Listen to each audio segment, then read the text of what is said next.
hulaan nyo kung nasan tayo ngayon at kung sino yung kasama natin. Kasama natin si Boss Alvin. Yan. So, fast talk tayo ngayon. Boss Alvin, okay na ba sa inyo mag-fast talk tayo? Okay na okay, Boss Joey. Ikaw pa ba? Okay. So, fast talk. Younger woman or older woman? Older woman. Okay. Short hair or long hair? Short hair. Okay. Short hair ba siya? Okay, okay. Maputi o morena? Morena. Morena. Ang galing. Saktong-sakto. Sexy or chubby? Chubby.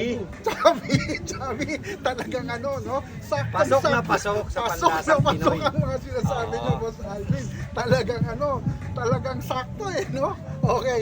At syempre, mayaman o maganda?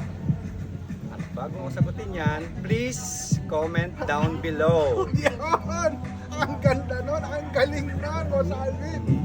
Comment na lang nila kung anong sa And tingin mo sa don't sa forget nila. to subscribe, Okay. like and subscribe. Joey Salaya. Yan! So ito na lang ang sasagutin Sige. mo, Boss Alvin, dahil hindi mo sinagot yung mayaman or maganda. Okay. Iko-comment na lang nila. Okay. Ano ang number 1 sa bucket list mo na hindi mo pa nagagawa ever? Okay, ganito yan, Boss Joey. Since sabi mo, bucket list ko, ang makabili ng bagong sapatos na itatapak ko sa etchas. Ito yan. Wala akong makitang etchas dito. So yun ang bucket list Yun, number yun. natin. Oo.